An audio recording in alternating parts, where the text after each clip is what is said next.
आज या कापसाला लिओसिन, आसाटाप आणि इमिडाक्लोप्रिडची फवारणी केली आहे. लिओसिनमुळे कापसाची उंची थांबते.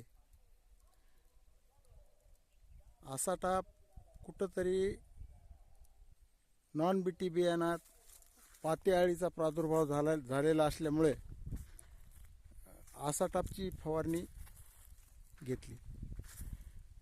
तुडतुडे मावा असल्यामुळं इमिडाक्लोप्रिड सोबत 19-19 खत. या कापसाला चुकून तणनाशकाचा फवारा वापरण्यात आल्यामुळे 2,4-Dचा इफेक्ट दिसतो आहे.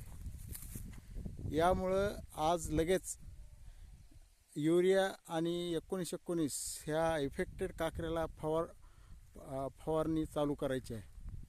उद्या परत याला खत वगैरे देण्याचं नियोजन आहे पाळी घालून. आता चांगली वापसा झाली आहे, कापूस छान दिसतोय, पण तणनाशकाचा फवारा वापरल्यामुळे थोडंसं मन उदास झालं.